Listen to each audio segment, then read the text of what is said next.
第一章、挨拶。1、自己紹介をする。実用会話1、入社時、配属先で自己紹介する。はじめまして、加藤と申します。何もわかりませんが、一生懸命頑張りますので、よろしくお願いいたします。吉田です。よろしくお願いします。わからないことは遠慮せずに何でも聞いてください。実用会話2、異動後、配属先で自己紹介する。この度、こちらにお世話になることになりましたコールと申します。わからないことも多いと思いますが、よろしくご指導のほどお願いいたします。こちらこそよろしく頼むよ。君結構やるらしいじゃないか。土屋さんから聞いたよ。え？土屋課長ご存知なんですか？ああ、私と同期なんだ。君のことはよく聞いてるよ。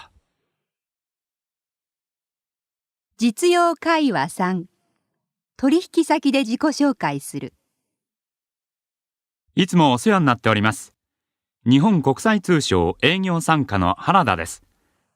お電話では何度もお話ししていたんですが、お会いするのは初めてですね。ご挨拶が遅れまして失礼いたしました。今後ともよろしくお願いいたします。こちらこそよろしくお願いいたします。なんだか初対面じゃないみたいですね。2、人を紹介する。実用会話3、新しい担当を取引先に紹介する。いつもお世話になっております。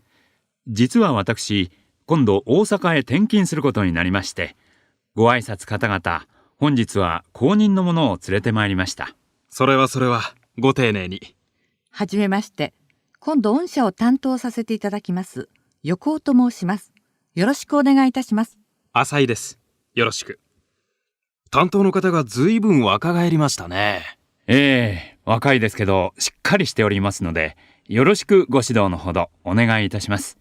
今後ともよろしくお願いいたします。実用会話5、新人を紹介する。今日から仲間が一人増えることになった。横浜の営業所からうちの課に異動になった加藤くんだ。わからないことはみんなに聞いて、一日も早く慣れてほしい。じゃあ、加藤くん。はい。今度、横浜営業所からこちらに配属された加藤です。こちらのことは全然わかりませんので、皆さんに迷惑をかけることになると思いますが、一生懸命頑張りますので、よろしくお願いいたします。はじめまして、龍です。私も昨年こちらに来たばかりですので、ちょっとだけ先輩ですけど、一緒に頑張りましょう。はい。よろしくお願いいたします。どうも、土山です。この中で一番古株かしら。ここのことはだいたいわかってるつもりですけど。まあ、何でも聞いてください。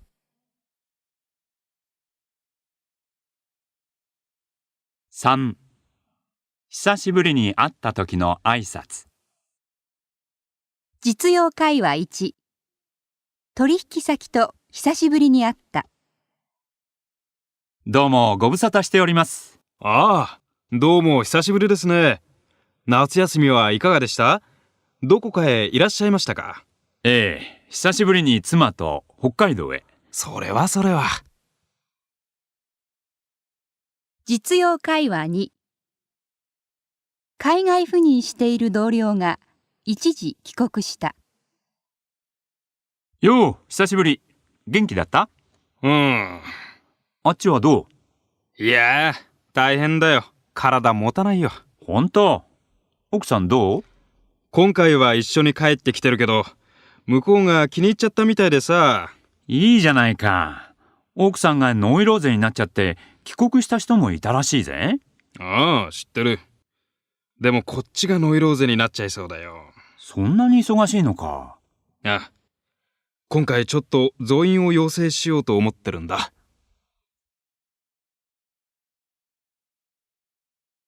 4、年末年始の挨拶。実用会話1。冬休みでアメリカに帰る同僚と。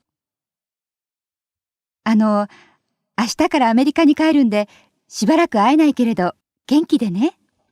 あら、そう。いいわね。いつ帰ってくるの？年明けの10日頃かな。そう。じゃあ、とりあえず良いお年をね。楽しんできてね。どうもありがとう。三上さんもね。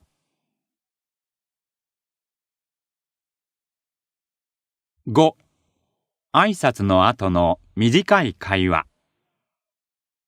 実用会話1。春一番が吹いた日に。おはよおはようございます。すごい風ですね。う。春一番ですよ。春一番？何ですかそれ？その年初めて吹く強い南風のことです。へえ、そうなんですか。毎年今頃吹くんですか？いいえ、今年は今までで一番早いんですって。今日はずいぶんあったかいでしょ？ああ、そう言われればそうですね。4月上旬の陽気だそうです。じゃあ、もうこれからは春なんですね。実用会話2。以前勤めていた会社の先輩に久しぶりに会った。お久しぶり。いやー、ご無沙汰しています。どうだい、そっちは。ボーナスちゃんと出たか？ええ、おかげさまで。いいよな。景気に左右されないところは。そちらはいかがですか？相変わらず出張が多いって伺ってますけど。まあな、仕事だけは多くてね。いいんだか悪いんだか。今年も正月はタイで迎えたよ。奥さんも大変ですね。いや、もう慣れちゃったんじゃないか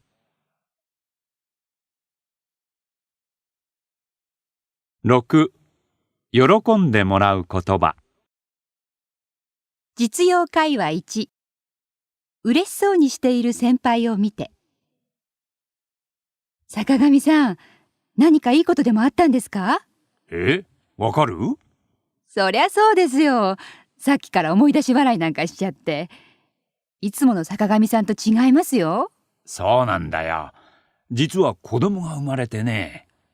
本当ですか？だってこの前、来週だって言ってたじゃないですか。そう、予定が早まってね。それはおめでとうございます。それで、どっちですか？男の子だよ。それが、鼻は僕に似ててね。目と口は女房にかな？ああ、もう親バカが始まっちゃって。顔の筋肉緩みっぱなしですよ。実用会話3。社内会議の報告書を課長に提出する。課長、報告書できましたが。おお、できたか。ちょっとそこに置いといてくれ。後で見とく。はい、わかりました。じゃあ、ここに置いときます。しばらくして。スワン君、ちょっと。はい。報告書読んだよ。やっぱり日頃日本語の勉強をしているだけあってよくできてるよ。スワンさんは社内の日本語イブニングクラスでももう上級にいるんですよ。そりゃすごい。どうもありがとうございます。これ毎月総務から出席状況の報告があるんですけど、彼はほとんど欠席なしですよ。そう、頑張ってるんだ。いえ、大したことじゃありません。あ、実はご報告が遅くなりましたが、この前の日本語能力試験で1級に合格したんです。そりゃあ素晴らしい。いえ、とんでもございません。そんなに褒めていただいて光栄です。どうもありがとうございます。ほんと大したものですよ。もうスワンさんは日本人と同じですね。いえ、そんなことはありません。まだまだです。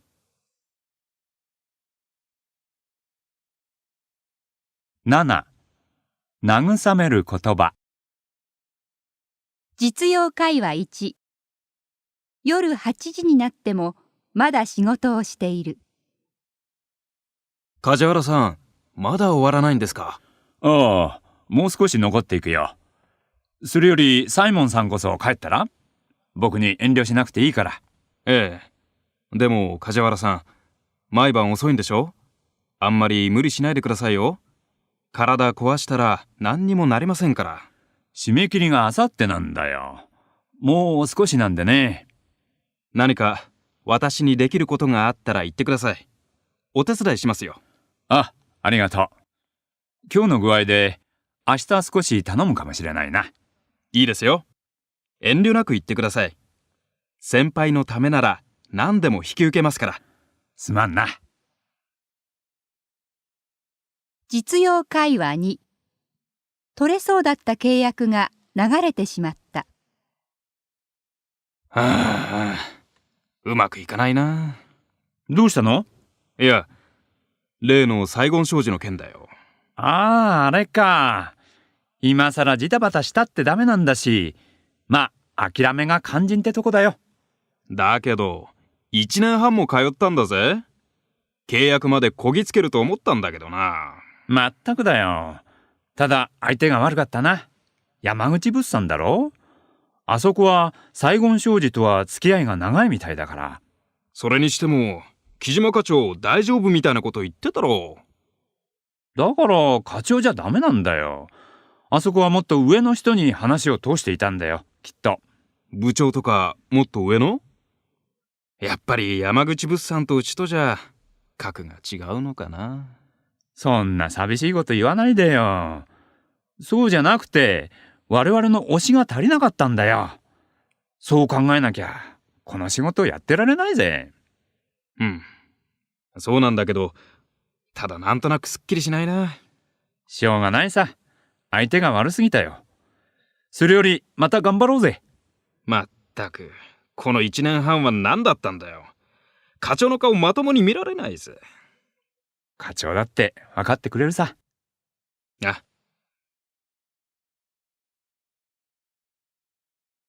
8、一日の別れの挨拶。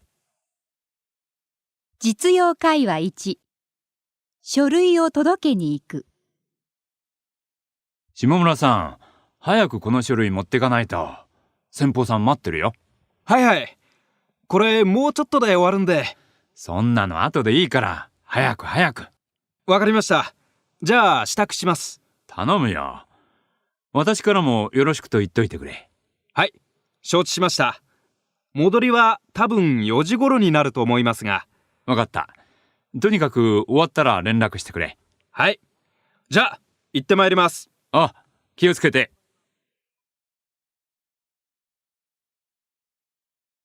9、しばらく会わない人への挨拶。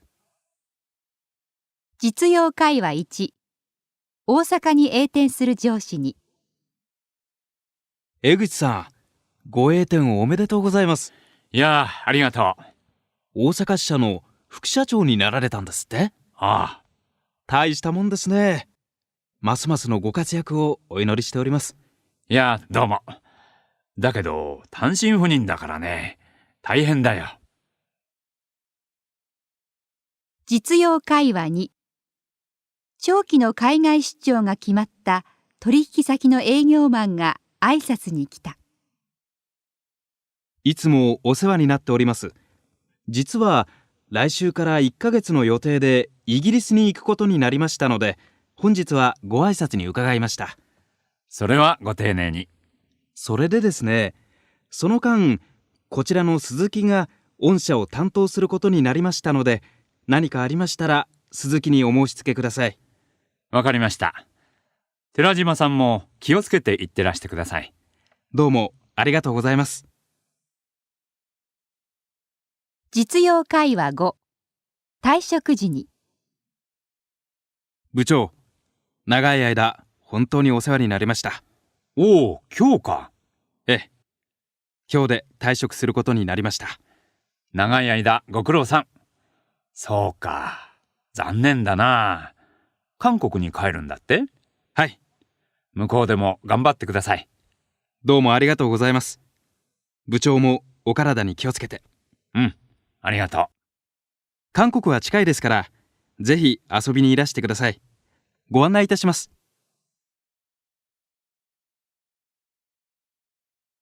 10、お礼とお詫び。実用会話1、母親の葬式の手伝いに来てくれた同僚に。先日は母の葬儀のお手伝いに来ていただいてありがとうございました。いえいえ、それより大変でしたね。お休みのところわざわざ本当にすみませんでした。そんなにおっしゃらないでください。これつまらないものですけれど。ああ、困ります。そんなことをされちゃ。いえ、ほんの気持ちですから。そうですか。かえって申し訳ありません。実用会話4、お客様が約束の時間に遅れてきた。どうも大変申し訳ありませんでした。お約束の時間に遅れまして。どうかなさったんですか？ええ、実はタクシーで来たんですが、首都高で事故っちゃいましてね。大丈夫だったんですか？ええ、接触事故だったものですから。ただ、どうしても連絡が取れませんで。いいえ、ご無事で何よりでしたね。ええ、ありがとうございます。今回のことで、私も携帯電話の必要性を実感しましたね。そうですね。今日は大したことなくてよかったですけど、どうしても連絡を取らなくてはならないということもありますからね。実用会話5、同僚の書類の上にインクをこぼしてしまった。ごめん、相川さん。え？どうしたの？インクこぼしちゃった。これ。うそ！ひえー！これ時間かかったんだぜ。すいません。しょうがない。やり直そう。今日、昼飯おごるから。うん、そうしてよ。うなぎの特上ね。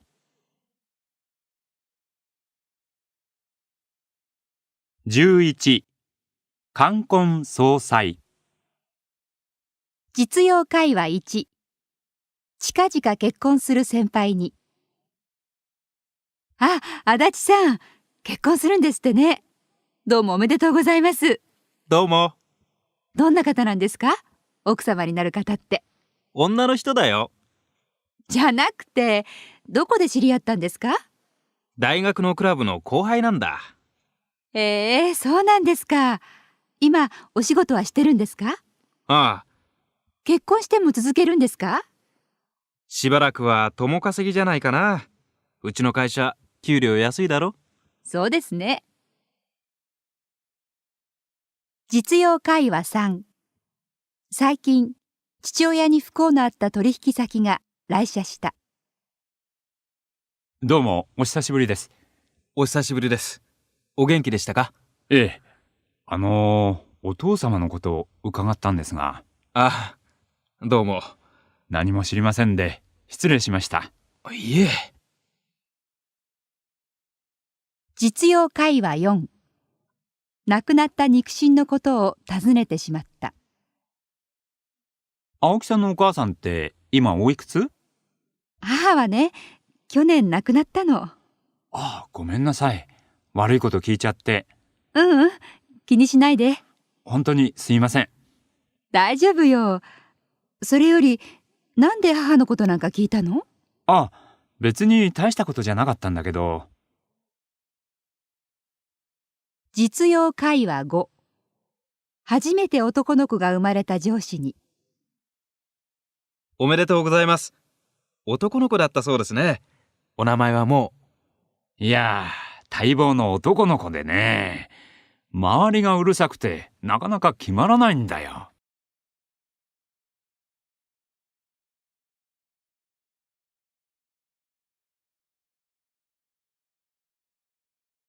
第2章、電話の応対。1、電話が鳴った時の対応。2、電話をかける。実用会話1、夜遅くかける。スター電機 PR 課です。ロードン通信の佐々木ですが、スミスさん？あ、はい、こんばんは。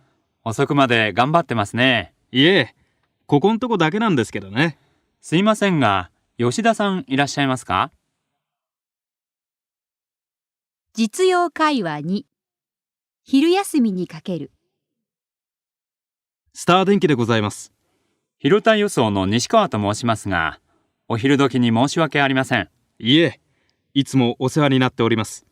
恐れ入りますが、渡辺さんお願いしたいんですが。実用会話4。親しくしている取引先にかける。東京電線です。あ、松本さんですか？ラーソンです。ラーソンさん、こんにちは。久しぶりじゃないですか。で、今日は？注文です。どうもありがとうございます。で、ご注文は何ですか？今、ファックスで送ったんですけど。ああ、来てますよ。ちょっと待ってください。はい、わかりました。どうもありがとうございます。明日には発送できると思います。わかりました。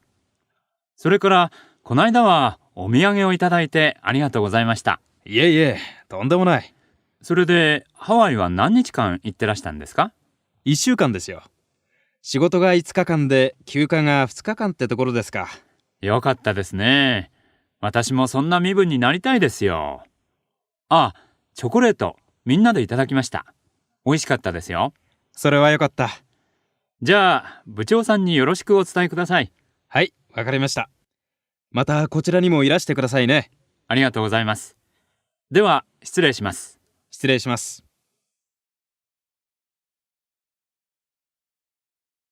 3、電話を取る。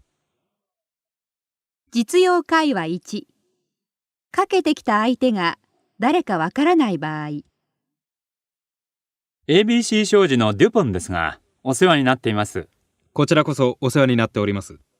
営業二課の山野様、いらっしゃいますか？はい、私ですが。実用会話2。よく知っている相手と話す場合。ハート自動車販売湘南営業部でございます。横浜自動車のキムですが、本田さんですか？ああ、キムさん。細川です。本田はちょっと席を外してますが。あ、細川さんですか。先日はどうも。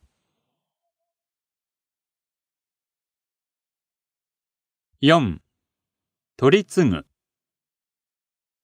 実用会話1。同僚が出先からかけてきた。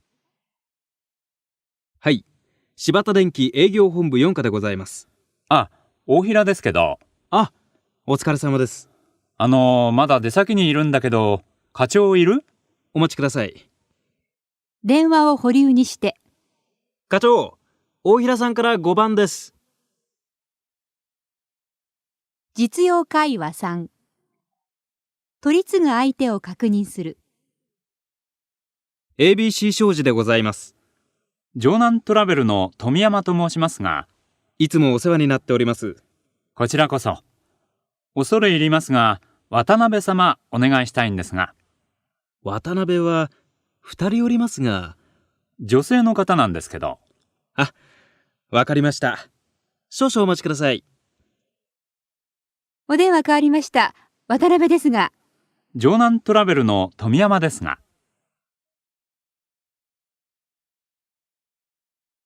5、取り次げない場合。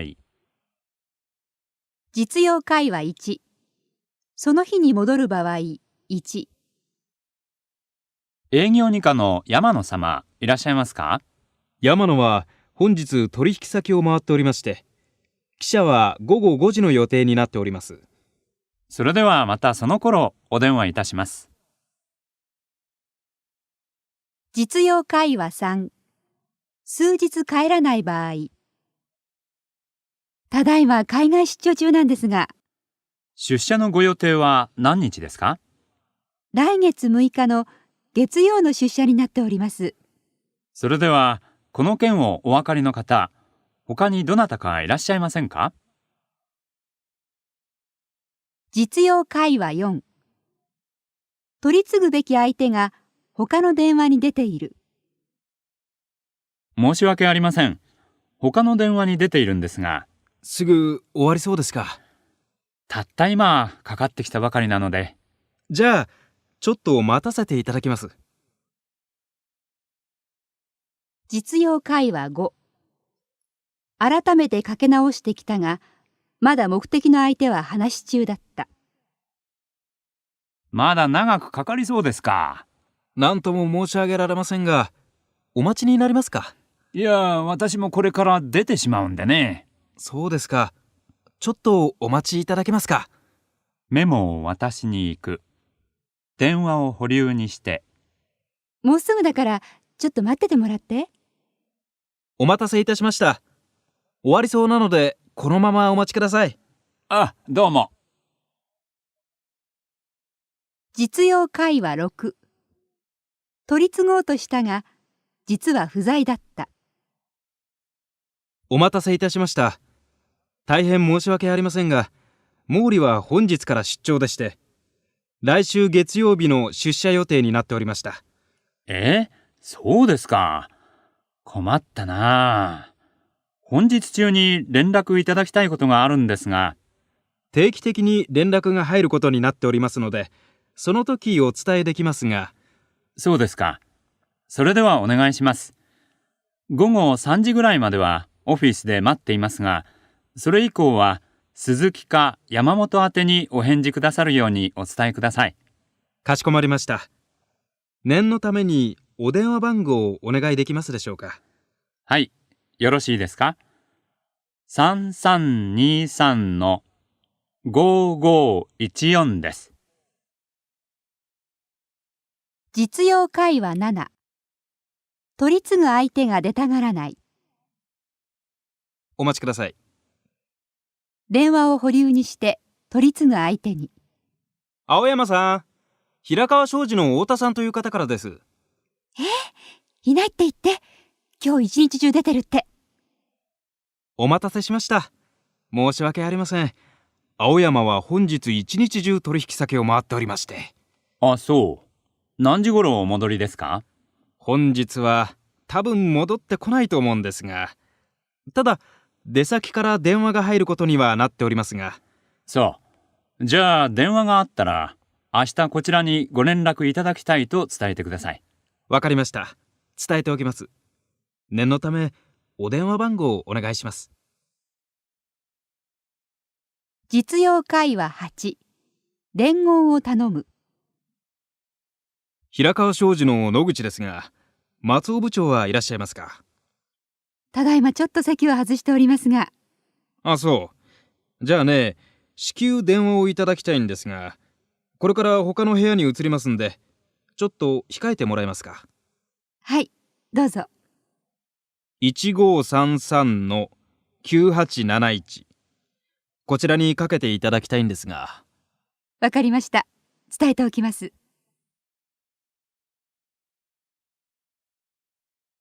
6. 本人に代わって応対する。実用会話1。夜8時。自分以外は全員帰ってしまった。はい、シスター工業広報部です。小野田産業の早川と申しますが、布施さんいらっしゃいますか？今、私しかいないんですが。もう皆様お帰りですか？はい、みんな帰りました。もう戻られません？戻らないと思います。じゃあ伝言お願いできますか？すみません。私はまだ日本語がよくわかりません。英語ができますか？困ったなあ。英語は苦手だなあ。できません。じゃあ簡単な日本語でお願いします。わかりました。布施さんにお電話いただけるように伝えてください。布施がお電話するんですね。はい、そうです。いつすればいいですか？明日の朝一番にください。明日の朝9時でいいですか？はい、お願いします。すみません。お名前をもう一度お願いします。小野田産業の早川です。小野田産業の早川様ですね。わかりました。私、カルロス・ペレと申します。伝えておきますので。じゃあ、よろしく。はい、失礼します。実用会話2。出先の上司から緊急の伝言を受けた。ロードン通信広報部です。スター電機の浅岡と申しますが、御社の池永様と11時に待ち合わせをしておりましたところ、この時間になってもお目にかかれませんので、そちらにお電話差し上げたわけなんですが。ああ、はい。先ほど池永から電話がありました。電車の事故があったので、お約束の時間に間に合わないかもしれません。でも必ず参りますので、そこで待っていてくださいと伝えるように頼まれました。わかりました。じゃあもうしばらくお待ちいたします。ご迷惑おかけしますが、よろしくお願いいたします。実用会話3。出先の営業マンに連絡を取るように言われた。申し訳ありません。岡林はただいま出ておりますが。そうですか。実は急いでいるんですが、連絡つけてもらえませんか？ええ。じゃあちょっと連絡取ってみますので。じゃあ至急お願いします。30分後。すみません。先ほどお電話いただいた平川商事の工藤ですが。あ、どうも。電話入りました？それがまだ連絡ないんです。いかがいたしましょう？そうですね。しょうがないですね。申し訳ありません。わかりました。まあ、とにかく待っていますから、お願いしますね。実用会話4。相手の話がわからず代わってもらう。クルスさん、お願いします。はい、お待ちください。失礼ですが。佐野と申します。電話を保留にして。クリスさん、2番にお電話です。佐野さんという方。佐野さん？はい、すいません。電話に出て。お電話変わりました。クリスです。あ、どうも。早速ですけど、例の春キャン、銀座のホコ天で OK だそうです。あ、ちょっと、どちらの佐野さんですか？作宝堂の佐野ですけど。ちょっとお待ちください。電話を保留にする。児玉さん、この電話よくわからないんですけど、ちょっと代わってもらえますか？ええ、いいですよ。電話に出る。すみません。今のもの、日本語がよくわからないものですから、お電話変わりました。そちら、ダイヤ企画さんじゃないんですか？違いますが。あ、どうも失礼いたしました。間違えました。あ、どういたしまして。電話を切る。何の電話だったの？間違い電話だよ。多分あの人、クルスさんお願いしますって言ったんじゃない？日本人の名前にもクリスってあるの？クルスっていう名字がある。珍しいけど、おかしいよね。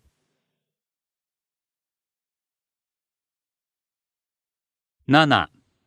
間違い電話。実用会話2。部署を間違えてかけてきた。すみませんが、操作についてお聞きしたいんですが。こちらはソフトウェア事業部でして、お客様のご用件はサポートセンターで承ります。サポートセンターは直通の番号がございます。恐れ入りますが、そちらにおかけ直し願えませんでしょうか。番号は実用会話3。相手が間違い電話に気づいていない。1。山崎さんお願いします。八木です。さっきお電話いただいたそうで。山崎ですか？こちらには山崎という名前の者はおりませんが。失礼ですが、どちらにおかけでしょうか？お宅、ジャパンシステムサービスさんじゃありませんか？いいえ、こちらはジャパンサービスシステムでございますが。あら、ごめんなさい。間違えました。実用会話4。相手が間違い電話に気づいていない。2。JTP でございます。お宅の表計算ソフトを買ったんですけど、はい。そのインストールがうまくいかなくてお聞きしたいんですが。大変申し訳ありませんが、こちらは広告代理店なんですけれども。え？でも JTP さんでしょ？ええ、確かにそうなんですが、同じ名前の会社が都内に2つあるんですよ。もう一つの方の会社ではないでしょうか。あ、そうだね。いや、申し訳ない。いいえ、お役に立てませんで。失礼します。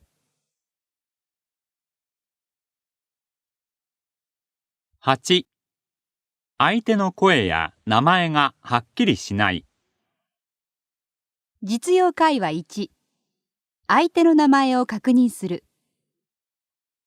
JPT の山本と申しますが。浜本様ですか？いいえ、山本です。あ、失礼いたしました。山本様ですね。実用会話3、相手の声が聞き取れない。アンドリューさん、川原ですけど、今渋谷です。はい？もしもーし。もしもし、聞こえますか？川原です。あ、川原さん、お疲れ様です。今どちらですか？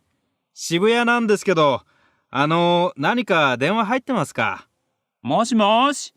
川原さん、すみません。もう少し大きい声で。何か電話入ってますか？いいえ、今のところはありません。わかりました。じゃあ、今から戻ります。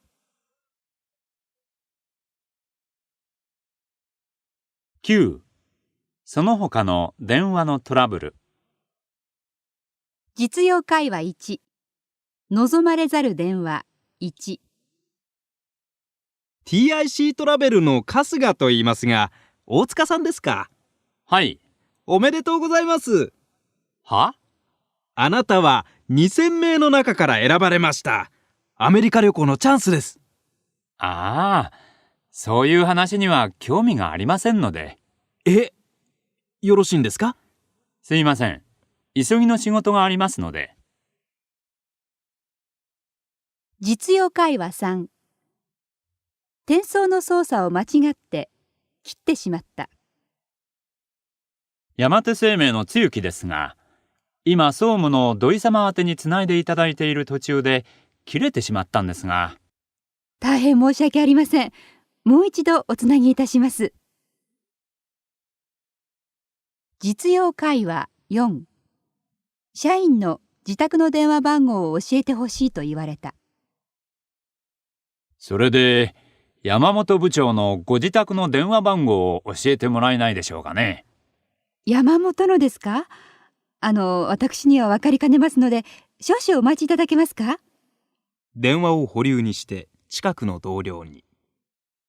ちょっと変な人からなんだけど、部長のうちの電話番号を教えろだって。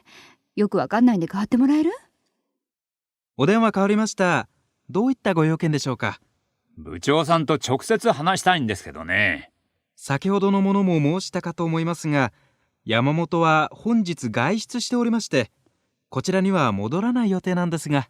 昨日から何回も電話くれるように頼んでるんだけどね。ちゃんと伝えてもらってるのかな？それはもちろん。じゃあ何？部長はかける気がないってことだね。いえ、そんなことはないと思います。じゃあ部長の自宅の電話番号教えてよ。申し訳ありません。規則で社員の自宅の電話番号はお教えできないことになっているんですが。規則？山本から連絡が入ると思いますので、必ずお電話させるようにいたします。まったくね。失礼だけど。佐藤と申します。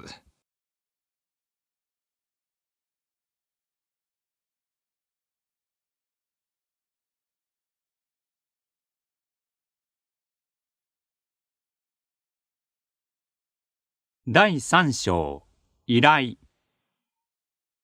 1、依頼する、依頼を受ける。実用会話1、ワープロでの文書作成を依頼する。中村さん、ちょっといいですか？この原稿なんですが、はい。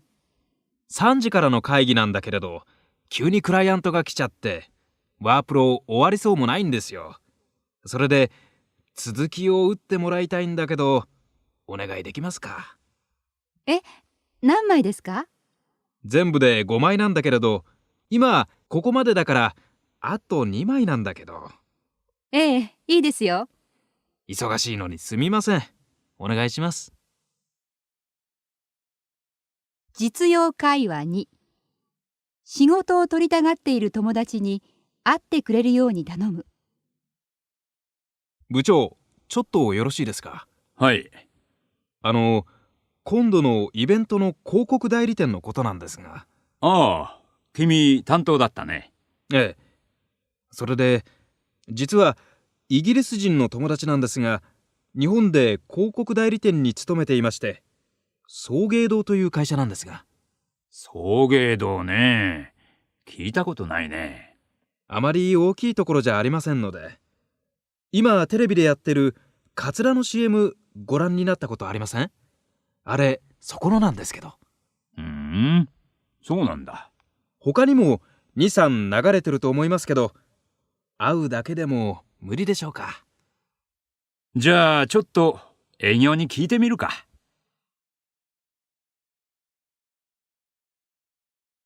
2、依頼を断る。実用会話1。コピー取りの依頼を断る。早川さん、コピーお願いします。すいません。今ちょっと手が離せないんですが。会議が3時から始まるんで、急いでいるんですが。部長から急ぎの仕事を頼まれてて、3時頃までかかると思うんですけど。そうですか。橋本さんなら大丈夫じゃないでしょうか。あ、そうですか。じゃあ橋本さんに聞いてみます。実用会話2。部下から紹介希望の依頼を断る。メイソンさん、さっきの代理店のことなんだけど。ええ。どうなりました？難しいようだよ。新規の参入は。ああ、そうですか。やっぱりね。友達にはよろしく言っといてよ。またの機会に、ということで。3、催促する。実用会話1。作成を約束した資料の催促をする。すみませんが、何？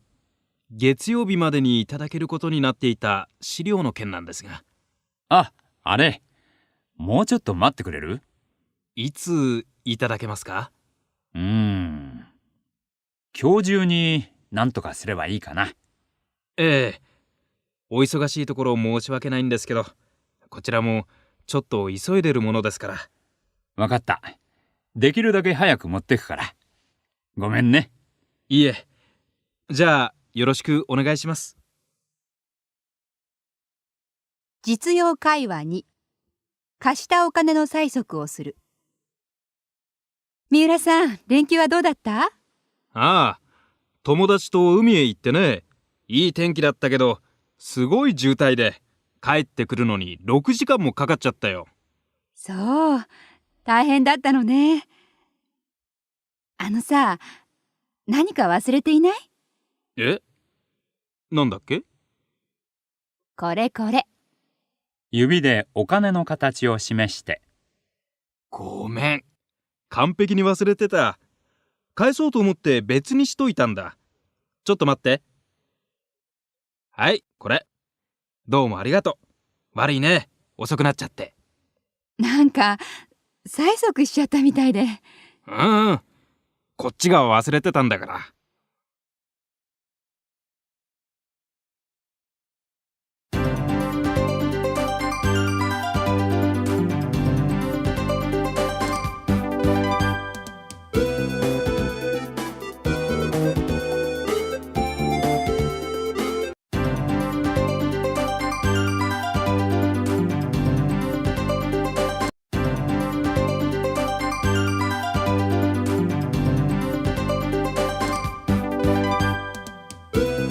第4章注文する。1、注文する。実用会話1、電話でピザの注文をする。すみません。ピザ注文したいんですけど、メニューがないんで。はい、それではサイズの方は10インチと12インチがございますが。じゃあ、12インチでお願いします。はい、それから生地の方はクリスピータイプとパンタイプがございますが、どちらになさいますか？クリスピータイプの方。クリスピーですね。かしこまりました。トッピングは何になさいますか？マッシュルームとピーマンとペパロニとオニオンのが1枚。それからトマトとピーマンとオニオンとコーンとアンチョビのが1枚。それでダブルチーズっていうのはできます？はい、できます。じゃあ両方ダブルチーズにしてください。はい。では、ご住所とお名前の方をお願いいたします。2、予約する。実用会話1、電話で宴会の予約をする。宴会の予約お願いしたいんですが。はい、日にちと人数お願いします。12月4日、20人なんですが。お一人様5000円のコースと7500円のコースがあります。お飲み物はどちらもお一人様2本です。ちょっと予算オーバーしちゃうな。じゃあ、ちょっと考えてまた電話します。はい、それじゃあお待ちしています。実用会話2、飛行機の切符を予約する。はい、全国航空予約センターでございます。すみません。11月20日の4時発の福岡行き1枚お願いします。はい、11月20日16時、福岡行きですね。恐れ入ります。往復でございますか？はい。お帰りは？はい。おかえりですか？お帰りの便はいつがよろしいですか？ああ、11月22日ですけど、最終便は何時ですか20時50分です。そうですか。じゃあ、往復じゃなくて、片道にします。かしこまりました。おタバコは？すいません。窓側の席の方がいいんですが。かしこまりました。お名前、お年、それからお電話番号をお願いいたします。ジェームス・ホブソン、25歳。03-1234-5678です。ジェームズ・ボブソン様、25歳。03-1234-5678ですね。いえ、ジェームス・ホブソンです。失礼いたしました。確認いたします。ジェームス・ホブソン様、25歳。03-1234-5678。11月20日、16時発福岡行き003便。お客様のご予約番号は444です。ありがとうございました。お願いします。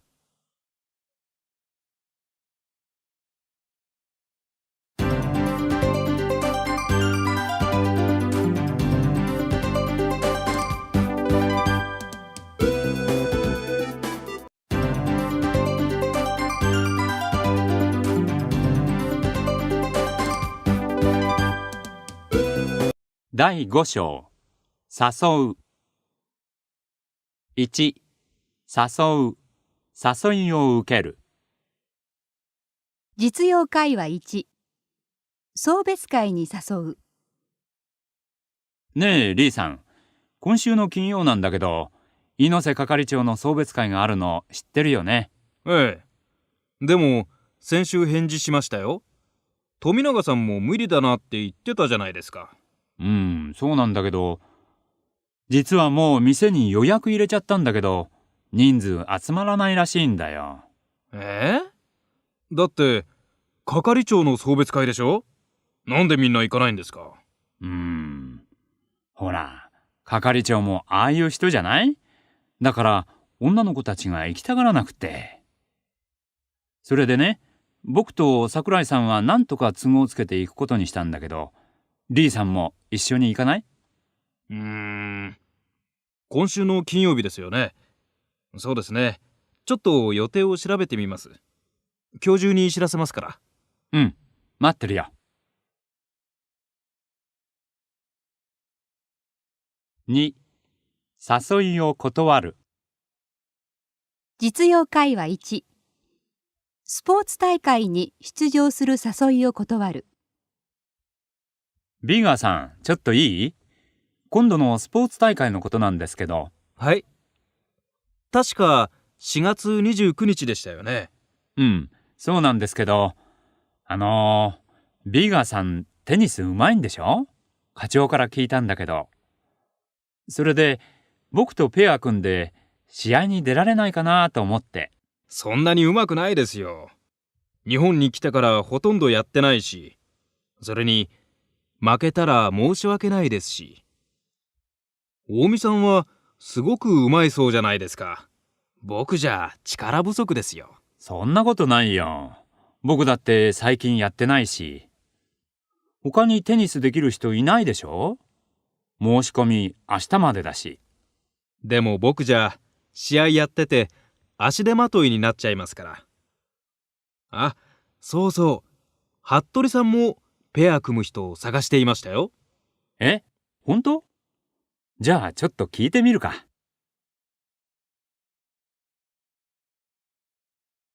3、アポイントメントを取る。実用会話1、電話で訪問する日を決める。お世話になっております ACC 商会の倉橋ですが、先日のイメージポスターなんですが、いくつかサンプルが上がりましたのでお持ちしたいと思うんですが。そうですか。早いですね。じゃあ見せていただきましょうか。それでは明日の2時ではいかがでしょうか。2時はちょっと会議が入っているんで。では何時頃がよろしいでしょうか。そうですね。それでは4時ではどうでしょう。はい、結構です。それでは4時に伺わせていただきます。はい、お待ちしております。失礼いたします。実用会話2、新人歓迎会の都合を聞く。ビーガーさん、今晩空いてますか？すみません。今晩は予定があるんです。じゃあ明日の夜は？すみません。明日は寮で歓迎会があります。あ、そうなの。うちでもしようと思ってたんだけど、ビーガーさんいつ都合がいいですか？そうですね。今週は金曜日しか空いていないんですけど。じゃあ金曜日にしよう。開けといてくださいね。はい、すみません。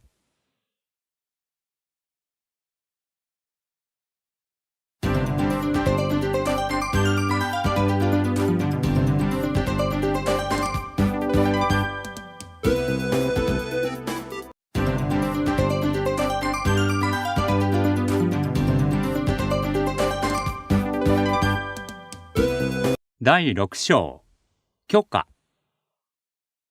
1、許可を求める。許可する。実用会話1、先週休んだばかりだが、また休みをもらいたいという。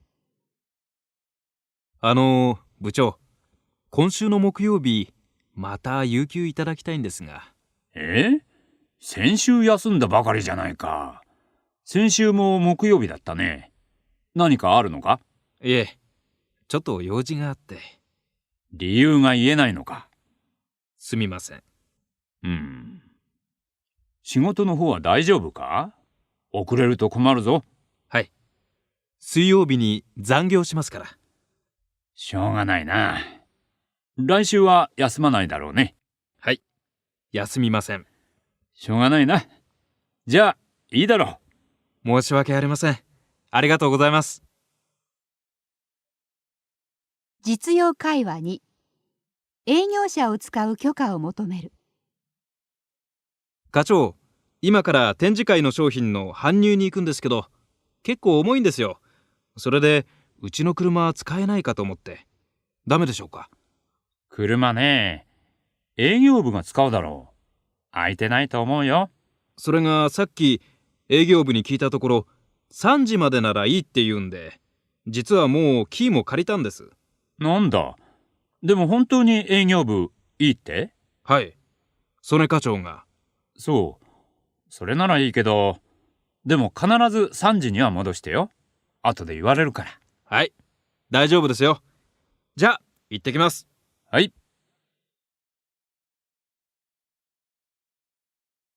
2、許可しない。実用会話1、出先から直帰する許可を求める。部長、すいません。今から三崎産業へ行くんですが、直帰しても構いませんか？まだ明日の会議用の書類ができてないだろう。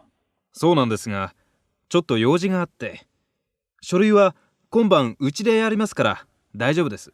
でもな、会議は朝一だからな。僕も一応目を通しておきたいし、やっぱり戻ってくれない？誰かに手伝わせれば早めに終わるんじゃない？はあ。深谷君あたりにでも頼めば快く引き受けてくれるんじゃない？深谷さんにはこの前も手伝ってもらったし、そうたびたび頼むわけにはいかないですよ。じゃあ根本さんでいいじゃない。彼も仕事早いし。根本さん。そうですね。僕から頼もうか？いえ、頼むのはいいんですけど。そんなに時間はかからないだろう。二人でやれば。ええ、時間はかからないと思いますが、やっぱり無理でしょうか、直帰するのは。なんか大事な用事なの？いえ、そんなに大事ってわけでもないんですけど。それじゃあさっと作ってからにしてよ。わかりました。じゃあ戻ります。頼むよ。3、申し出る。実用会話1、入院した人に代わって仕事を申し出る。部長、お見舞いに行ってきました。ああ、ご苦労さん。どうだった？長引きそうだって言ってました。そう、参ったな。彼がいないと困るんだよな。部長、竹林さんが担当している北洋なんですが、やらせていただけないでしょうか。竹林さんからはよく話も聞いていましたし、それに北洋の人とは何回も会ったことがあるし。君が？今の仕事はどうする？ちょうど一段落したんですよ。ですから時間も取れますし。ちょっと考えさせてくれ。午後には返事するから。はい、お願いします。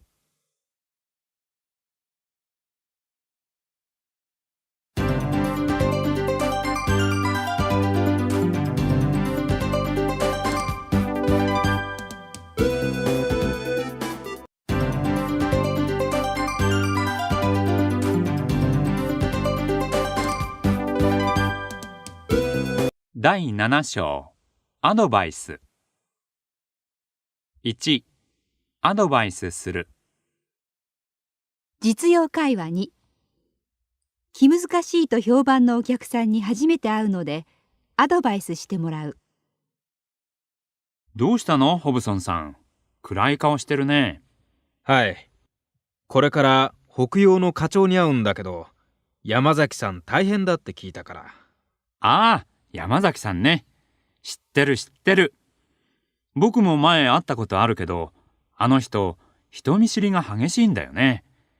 だからみんな最初はすっごく緊張するんだって。無視されてるみたいで。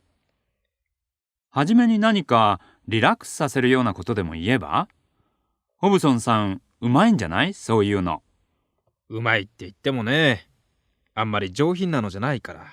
まあね、変なのはもちろんダメだけど。ほら、この前旅行に行った時の失敗談でもしたら？あれ、面白かったよ。そうかな。心配ないって。それに山崎さん、仕事の面では結構理解があるよ。本当？ちょっと気が楽になった。どうもありがとう。実用会話4。薬を勧める。井上さん、どうしたんですか？元気ないですね。風邪が治らなくて、だるくて。最近、風邪が流行っていますからね。そうそう、バイタルエキスがいいですよ。え？何ですか、それ？知らないんですか？栄養剤って言うんですか。高いのも安いのもあるんですけど、高いのは結構効くんですよ。へえ、どこで売ってるんですか？あの手のは薬局ならどこでも。あ、でも確か富永さんがいつも買い置きしてたな。一本譲ってもらったら？じゃあ、聞いてみます。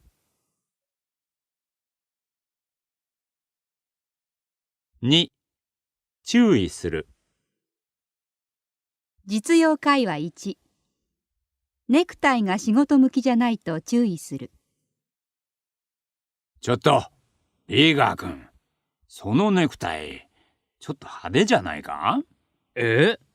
そうですか？明るく見えませんか？いやー、明るくは見えるけど、目がチカチカしそうだよ。夜遊びにはいいけど。そうですか。いいと思ったんですけど。君には似合ってるけど、仕事柄ね、渋めの方がいいんだよ。そうですね。ロッカーに1本入れてありますから、買えます。その方がいいな。実用会話3。同僚の格好について言う。ノーマンさん、ちょっといい？はい。何ですか？僕たち営業の仕事ですよね。だから、身だしなみには注意した方がいいですよね。そうですね。あ、僕の格好のことですか。失礼だとは思ったんだけど。いえ、いいんですよ。自分でも分かってます。実は、家内が入院してて、ここ3日間、病院から来てるんですよ。知らなかった。申し訳ない。それで奥さんは？いえ、大したことはないんです。明日退院します。そう、それならよかった。今晩は家に帰りますから、着替えてきますよ。いやー、ごめん。実用会話4。タイプミスを注意する。中村さん、ちょっといいですか？これなんですけど。はい、何か？社名のスペルが全部違ってますよ。すみません。他のところは大丈夫なのに、どうして社名だけ間違えるんですか？何か勘違いしてるんじゃないんですか？これはまずいですよ。大事なことですから。この前もそうだったし、もっと気をつけてくれないと困ります。はい、すみませんでした。もう一度打ち直します。実用会話5。仕事中ぼんやりしている人を注意する。井上さん、最近どうしたんですか？仕事中も会議の時もぼんやりしてるし、この前は計算が一桁違っていたし、今月はまだ一件も取れてないし。すみません。何か悩みでもあるんですか？いえ。もっとしっかりしてくださいよ。今月は決算なんだから。はい、すみません。実用会話8。同僚に英語の使い方を教える。富永さん、さっきのミーティングのことなんですけど。はい？別れ際に先方に確認された時、イエスって言ってましたけど、あの話進めるつもりあるんですか？いや。それならイエスって言えばその通りの意味ですから、はっきり答えられない時とかその気がない時はイエスって言うとまずいですよ。そういう意味でイエスって言ったんじゃないんだけど。それは私にはわかりましたけど、日本人の英語に慣れていない人は誤解しますよ。そうですか。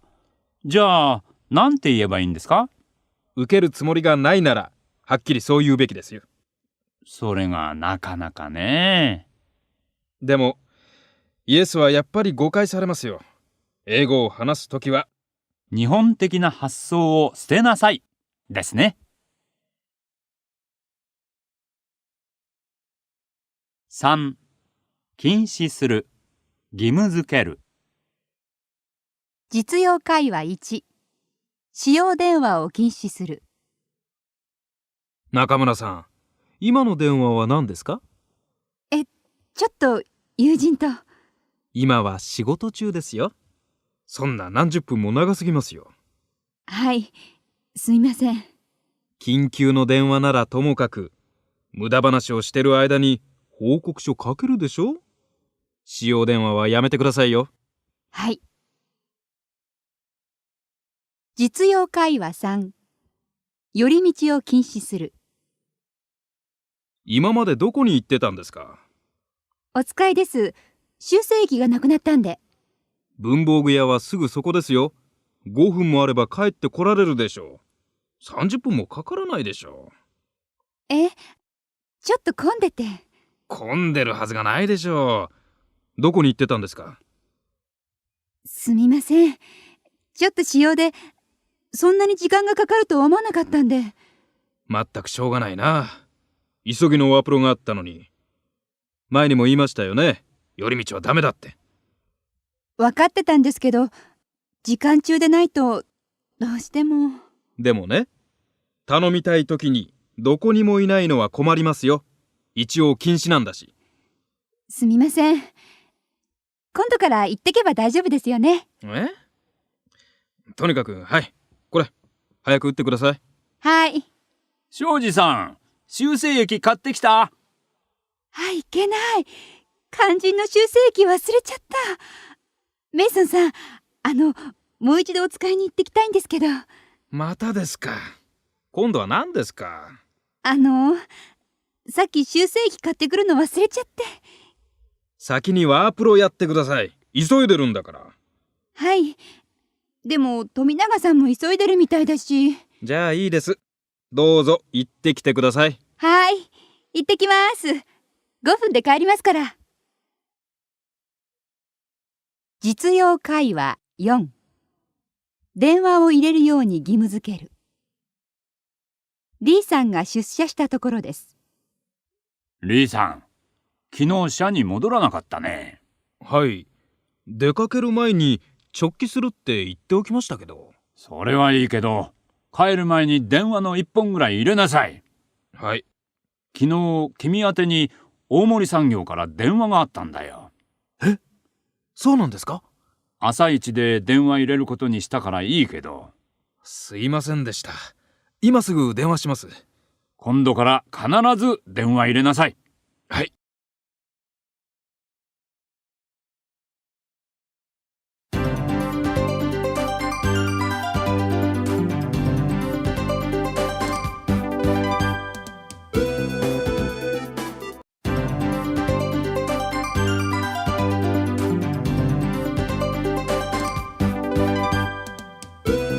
第8章、情報伝達。1、説明する。実用会話1、両面コピーの仕方を説明する。どうかしたんですか？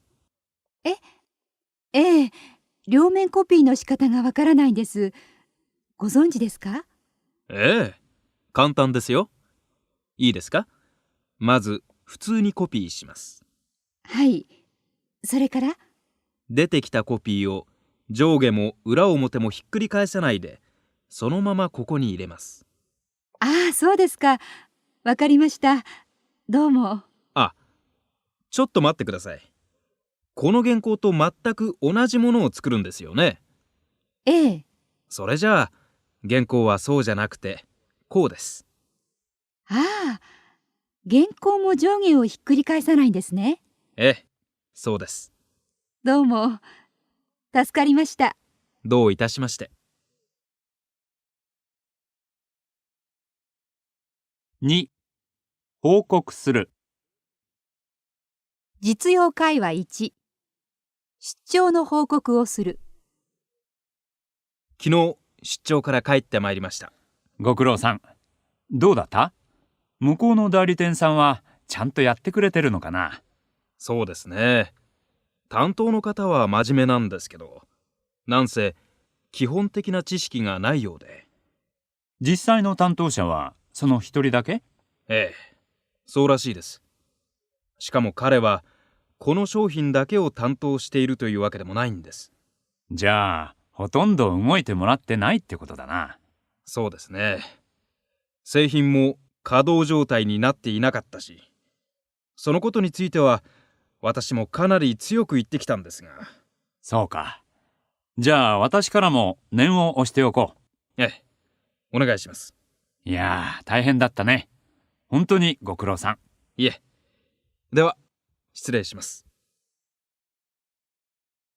実用会話2、イベント参加者に集合場所と時間を連絡する。じゃあ他になければそういうことで。あ、何かある？すみません。引き続き連絡事項です。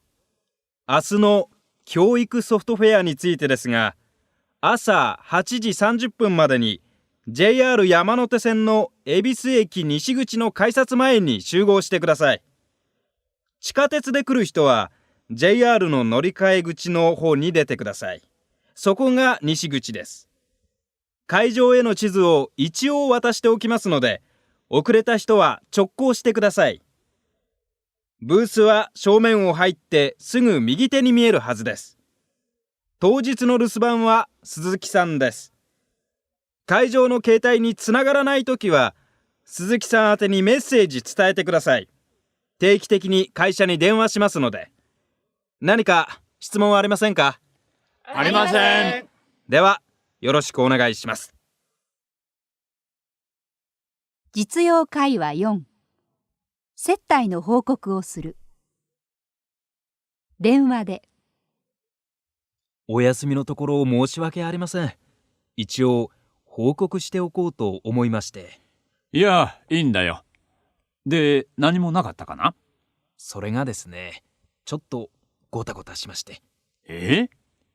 チェンバースさんの奥様が動物愛護団体のメンバーだったんですよ。そこまで情報が入っていなくて、どうも最近入ったらしいですね。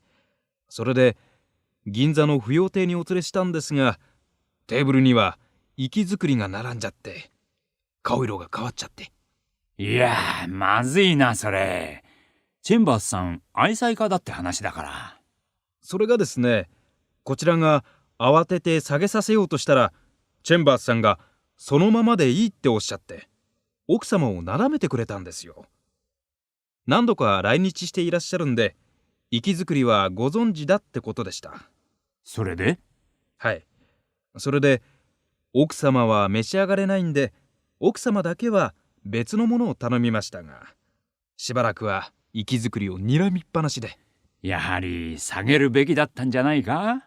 でもチェンバースさんはお好きだったんですよ。奥様もデザートの頃はなんとか機嫌も良くなりましたので、明日からの視察には奥様も同行されるとのことですから、報告しておいた方がいいと思いまして。わかった。大変だったね。ご苦労さん。いえ。では失礼します。お休みのところ申し訳ありませんでした。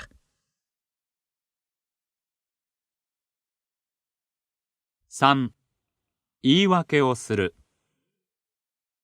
実用会話1、出勤時間に遅れた言い訳をする。どうした？お客さん来ちゃってるぞ。ああ、そうだ。すみません。で、お客さんは誰が？本田さんがやってるけど。あ、来た来た。ちょっと高野さん、どうしたの？大丈夫？ちょっと出かけに鼻血が出ちゃって。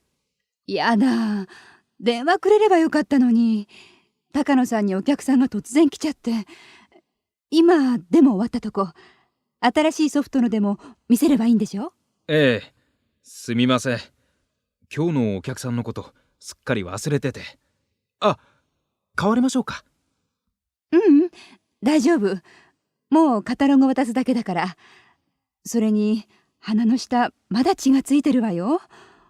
お客さんには急用で取引先に寄らなきゃならなくなったって言ってあるから、後で挨拶するなり帰ってから電話するなりしたら？ナイスフォロー。さすが本田さん。まったく、こっちだってやることがあるんだから。本当にすみませんでした。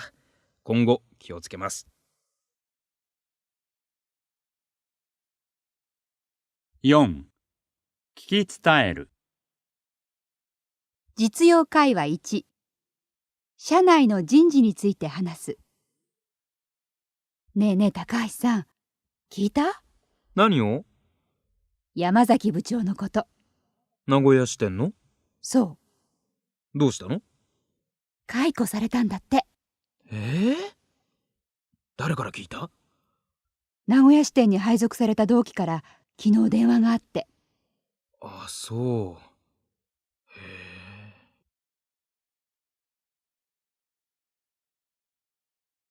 5. 聞き出す。実用会話1、社内で起きている問題についての情報を聞き出す。名古屋支店はどうなっているんですか？あんまり大きな声じゃ言えないんだけど、ドロドロってところかな。やっぱり業績不振から。そうだな。だけど中部地区に5つ目の支店作られちゃな。岐阜支店でしょう。いくら競争のためとはいえ、会社も厳しいことしますよね。そうだな。名古屋支店も担当エリア減らされた割には頑張ってたと思ってたのに。いやー、すごく頑張ってたよ。じゃあどうして？結局営業マンを引き抜かれたりいろいろされてね。それで食ってかかったらしいんだ、専務に。そういえば先月の終わりぐらいだったかな。山崎部長本社にいらしてましたよね。その時だって話だよ。で、あそこはどうなるんですか？さあ、多分岐阜支店が中部の統括本部になるんじゃないの？そうなんですか。じゃあ名古屋支店は吸収合併されちゃうわけですね。そういうことになるかな。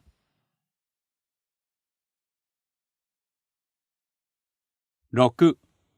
不確かなことを言う。実用会話1、上司の身体問題について噂する。で、山崎部長、どうなさるんでしょうね。いやー、ご自分で事業を始めるんじゃないですか？そういうことは木村さんに聞いたらいいんじゃないですか？木村さん、ちょっと。はい。何ですか？山崎部長、これからどうするのか知ってる？ああ、はい。どうなさるって？聞いた話ですけど、以前うちの会社にいらしたという方のところに行くってことらしいですけど。畑田さんのとこだ。畑田さんって、あの畑田さん？ああ、多分な。どんな方ですか？以前名古屋支店長してた人だよ。確か畑田さんの時に初めて営業成績が日本一になったんじゃないかな。とにかくすっごくやり手だったって噂だよ。そうそう。やり手だったな。支店長3年で辞め、さっさと自分で会社を作ったんだから。それで、今はどうなんだろよくわかんないけど、結構順調らしいですよ。う。なるほど。それで今度は山崎部長を引き抜いて、事業拡大は図っているわけですか。やっぱり畑田さんはやり手ですね。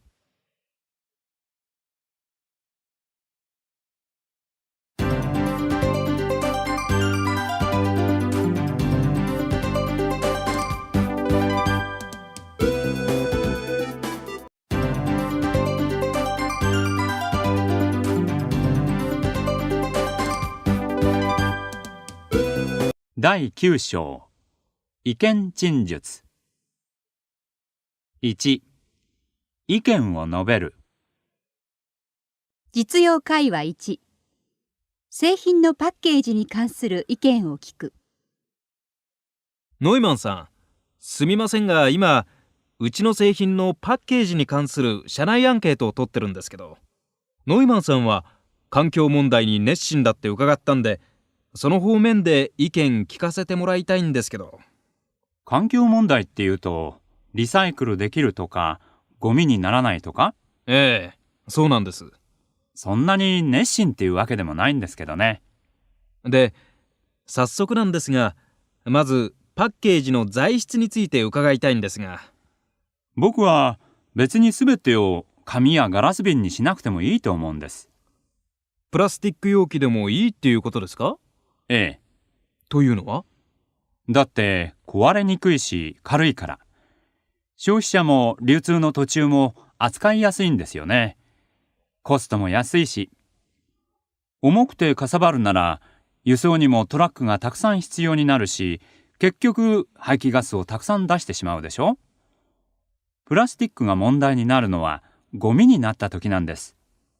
だったらゴミにしなければいいんですよ。消費者はどういう時に容器を捨てます？空になった時ですよね。ええ。ですから空にしなければいいんです。つまり詰め替え可能にすればいいっていうことです。そうすればまたうちの製品を買ってくれるから一石二鳥でしょ。おまけにうちは環境問題にも取り組んでいるって評判も立ちますしね。なるほどね。それはいいですね。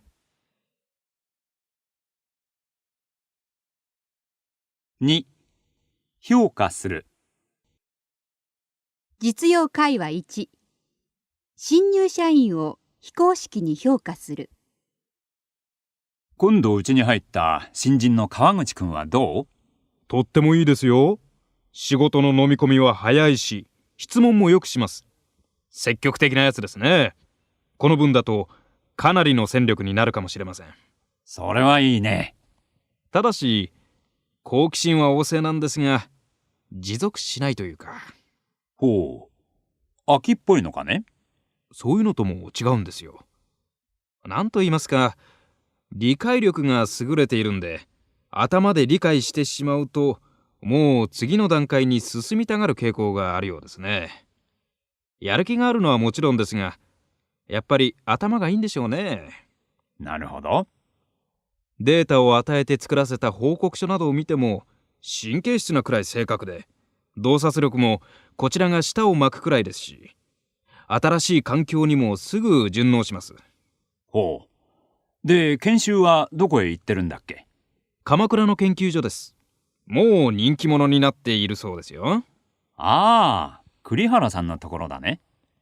本人とも一度話したことがあるんですが、自分は何でもそつなくこなす自信はあるんだけど、器用貧乏で終わらないようにしたいと言っていました。結構謙虚なところがあるんですよ。だから可愛がられるんじゃないかと思います。なかなか面白そうな人物じゃないか。先が楽しみだね。そうですね。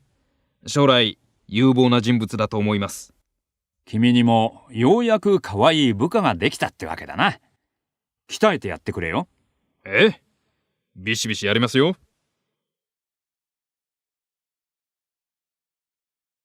3、希望する。実用会話1、出張の前渡し金の増額を希望する。今度の大阪出張のことなんですが、出張の前渡し金はもう少しなんとかならないでしょうか。4万円じゃ間に合わないかね。最近は地方でもホテル代は上がっていますから、下手すると足が出てしまうんですよ。せめてもう1万円ぐらいは。しかしね、この不景気で経理の方も引き締めがきついからな。言っても無理かもしれないね。この規定はかなり前に作られたものですよね。景気が良かった時は自腹を切っても特に困ることもなかったんですが、ボーナスだって減らされた今となっては、給料日まで生産待ちなんてこっちの方がきついですよ。だけどな、この出張前渡し金というのは営業部だけの特例なんだから。文句なんか言ったら他んとこと同じようにいちいち仮払い申請しろって言われるのが関の山なんじゃないかな。ですからそこが部長の腕の見せ所じゃないですか。出張回数が多い部署はその手続きが煩雑だから前渡し金の制度ができたって聞いてますよ。5万円あればとりあえずホテル選びに苦労しませんからね。わかったわかった。とにかく部長官にかけてみるが、今回はちょっと間に合わないから我慢してくれ。ええ、よろしくお願いします。4. 判断、決定する。実用会話1、翻訳業者を変える。ちょっとこれ見てくださいよ。なんだ？翻訳料の請求書なんですけど。80万？なんだこれは。ええ、今月は発注した量も多かったとは思いますが、ちょっとひどいですよね。ああ、ITL だろ。広報かどっかの部でもそこ使うのやめたらしいぜ。ええ、そこの翻訳、語訳が多いし、いつも元の英語と照らし合わせなきゃならないんです。ページあたりどのくらいで契約してるんだ？ざっと計算したんですけど、5000円ちょっとですね。いやー、前から安くはないと思っていたんだがな。でも専門書だからそんなもんじゃないのか？そんなことないわよ。研究室が頼んでるところは3800円って言ってたわよ。なんだ、そっちの方がずっと安いじゃないか。そうですね。こんな請求書を送ってくるようじゃ ITL も良心的じゃないですね。じゃあ今度からそっちに頼むことにしようか。でもうちと ITL は付き合い長いし、課長あそこの山道さんと親しいんでしたよね。山道さんね。知ってる知ってる。いい人ですよね。じゃあしょうがないですよね。いや、それとこれとは別だよ。これだけ経費削減言ってる時に。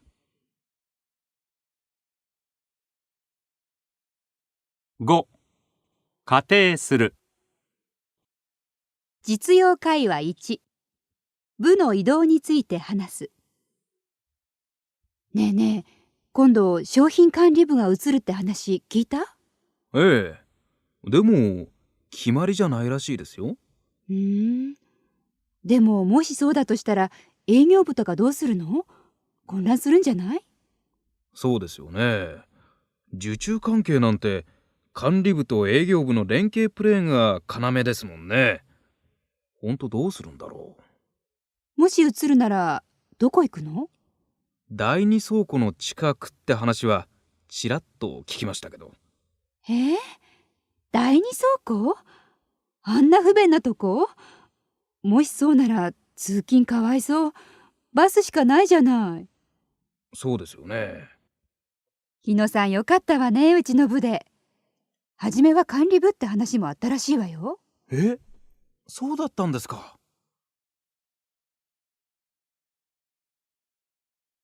6. 意見を保留する。実用会話1、得意先の悪い評判について尋ねられる。お前確かあの会社担当だったよな。なんでですか？小耳に挟んだんだけど、あそこの社長行方がわからないって本当？ええ、まあでも今まで何回もあったんで。そんなのんきなこと言ってて大丈夫なのかよ。支払い滞ってないか？先月はちょっと遅れたんですけど。今月分はまだなのか？ええ、催促の電話は入れてるんですけどね。いつもいないって言われるんですよ。部長を知ってるのか？ええ、一応。資金繰りがつかなくて逃げ回ってんのかな。さあどうですかね。やばいんじゃないの？まあ今週いっぱいは待ってみようとも思ってるんですけど。手遅れにならないように手を打っとかないと。何か考えてんのか？今週中に返事がなければ乗り込んでいった方がいいですかね。そうだな。他は大丈夫なんだろうな。実はもう一件支払いが遅れているとこあるんですよ。部長にはまだ言ってないんですけど。ちょっとまずいよそれ。早く行って何とかした方がいいよ。そうですよね。今から部長に話してきます。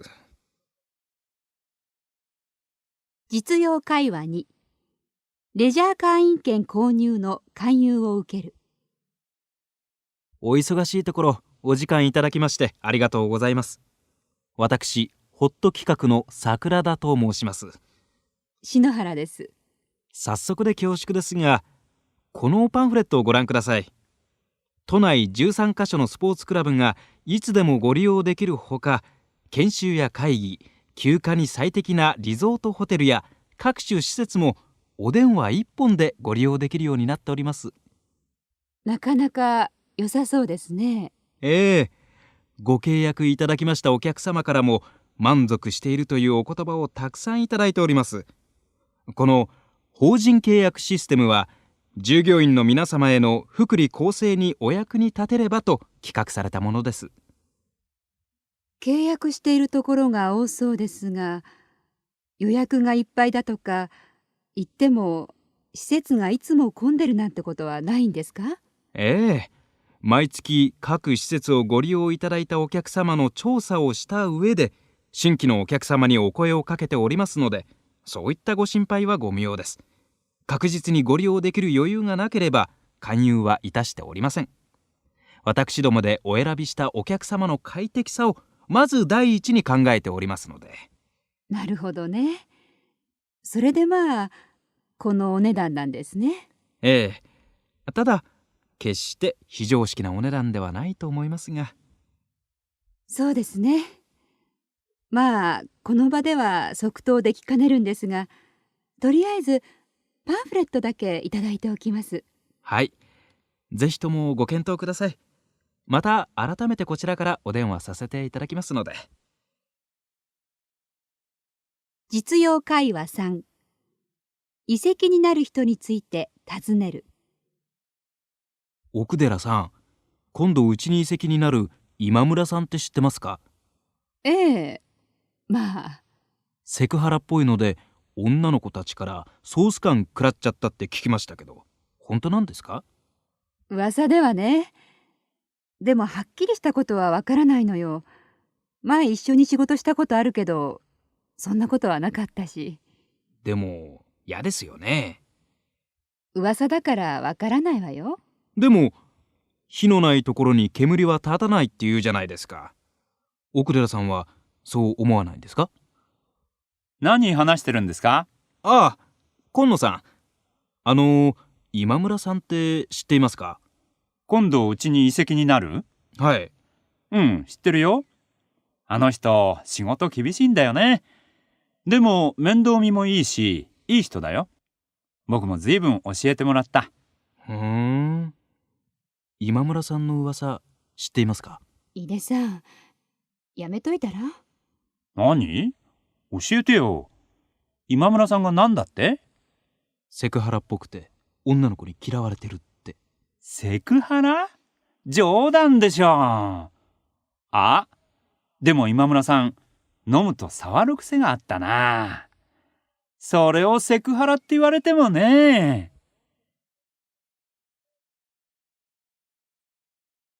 7、提案する。実用会話1、節電について提案する。おい、倉庫の電気つけっぱなしになってたぞ。最後誰だ？僕です。すみません。そういえば昨日もついてたわ。それは僕じゃありません。だって木下さんしょっちゅう倉庫に行くじゃない。だってとにかく最後の人が必ず消すこと。こういうのどう？それはいいですね。ちょっとまだ何も言ってないじゃない。そんなことだからいつも電気消し忘れるのよ。で？だから大したことじゃないんですけど、倉庫の出口の目立つところに消灯確認の張り紙かなんかしといたらどうかと思って。さすが鳥山さんだな。年の子。でもみんなの目に触れるとこってなるとどこだ？木下さんの目の高さのところに貼っておけばいいんじゃない？でも僕の目の高さじゃ鳥山さん見えないでしょ。背伸びしないと。私はそんなの見えなくてもいいのよ。忘れないんだから。僕だっていつも忘れませんよ。じゃあ、さっきは？まあまあ、二人とも。とにかく、それやってみようよ、張り紙。はい。じゃあ、私書きましょうか。うん、頼む。で、木下くん、みんなが見えるとこに貼っといて。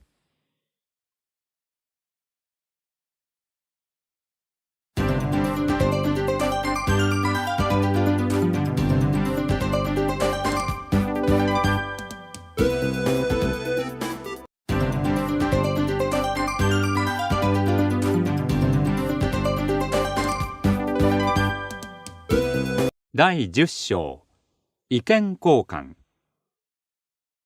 1、説得する。実用会話1。新製品の価格について説得する。今度の新製品の価格設定はちょっと高すぎやしませんか？そうですか？でもデザインもフルチェンジしたし、新しい機能もたくさんついてるから大丈夫だと思います。バニー社の同機種に比べて2万円も高くちゃ対抗できないんじゃないんですかね。そうかな。まず今度のはデザインが面白いでしょ？ですから消費者は多少高くても飛びつくと思いますよ。大切なのは PR の仕方。つまりいかにこの製品がユニークかをアピールするんですよ。営業と広報にもその線で持ってってもらうよう徹底すればいいんじゃないでしょうか。そうですね。その点を強調すればうまくいくかもしれませんね。実用会話3。オフィス内の全面禁煙を承諾する。準備室を整理してスミスさんの個人オフィスに改造することになって、今まで事実上喫煙室化していた場所がなくなってしまうんですけど、どうでしょう。この際いっそのこと全面禁煙に踏み切るというのは。ちょっと待ってください。吸わない人にはわからないと思いますが、そんなに簡単に決めてしまってもいいもんでしょうか？そうですよ。禁煙の問題となるといつも吸わない人の権利ばかり取り沙汰されて、喫煙者の権利は無視されるんですから。タバコなんて100害あって一理なしじゃないですか？私の同期でヘビースモーカーの人がいたんですが、配属された研究室が禁煙だったんで、だんだん本数が減って結局タバコをやめられたって彼喜んでいましたよ。それは良かったですね。でも喫煙は思考の問題なんですから、他人にやめさせることはできませんよ。でも休憩所に吸いに行くために席を外すわけでしょ。その間に電話なんかあったら呼びに行かなきゃならないのは私たちのわけですよね。そんなのトイレに行ってる場合と同じじゃないですか。おいおい、ちょっと本題からずれ始めたぞ。でも喫煙場所としたら休憩所しか考えられませんよね。そうなると来客の目にもつくことになりますね。そうですね。休憩時間ならともかく。それもそうですね。我慢するのは辛いと思いますが、とりあえず努力してもらえたらやめられるようになるかもしれませんね。まあこれもご時世かな。禁煙するってきっかけがいるからな。ああ、禁煙もいいけどタバコやめたら太るそうですよ。俺も頑張るから一丁やってみようじゃないか。2、反論する。実用会話2。新製品の価格案に反論する。例の新製品の件なんですけど、何か？販促のプランを作ってる途中でやっぱり高いっていう意見が出てきてるんですよ。ああ、ちょっと高めでいこうと思ってるんだが。この製品がターゲットにしてる世代にはこの価格ではちょっと負担が大きいんじゃないかっていうんです。うまくアピールして高級イメージを作っていけば受け入れられるんじゃないかね。立地社の同機種に比べるとどうしても割高感が拭いされないんですが、景気も悪くなったし消費者の財布の紐も固くなっていることですから、高級志向だけではもはや通用しないんじゃないでしょうか。うん、なるほどな。第一、律者との差別化できる点がないんですよ。デザインの斬新さだけしか。それだけじゃ店頭に並んだ時、販売員も説明しにくいだろうし、最近の若い人も賢くなってきましたからね。そうだな。ちょっと緊急の会議を招集するから、そこでもう一度説明してもらおうか。わかりました。実用会話3。部長から作成したリストに何点があると言われた。遠藤君、新規のプロジェクトの人員のことなんだけど、ちょっといいかな。はい、今参ります。部長の席に行く。すみません、お待たせしました。何でしょうか。いや、君のリストに須田君が入っていないからおかしいなと思ってね。あれだけ営業成績もいいのに、何か問題でもあるの？いえ、そういうわけじゃないんですが。能力がある社員には十分に力を発揮できる場所を作ってあげるのが上の者の務めだよ。そうじゃないかな。それはもちろんそうです。それならまず第一に須田君を入れるべきだろ。ええ。ただこのプロジェクトでやりたいのは須田君だけじゃないですし、他にも実力のある者はおりますし、ですからリストの5人が最高のメンバーだと思うんですよ。それに須田君はまだいくらでもチャンスがありますし。そうかね。須田君だけの推しの強さが他のメンバーにはあるのかね。私にはそうは思えないんだが。推しの強さだけではまずいんですよ。協調性とか他の面も考えてのことですから。須田君じゃちょっと。そうかね。まあ今回は君を信用するか。お願いします。この5名に思いっきりやらせてみたいので。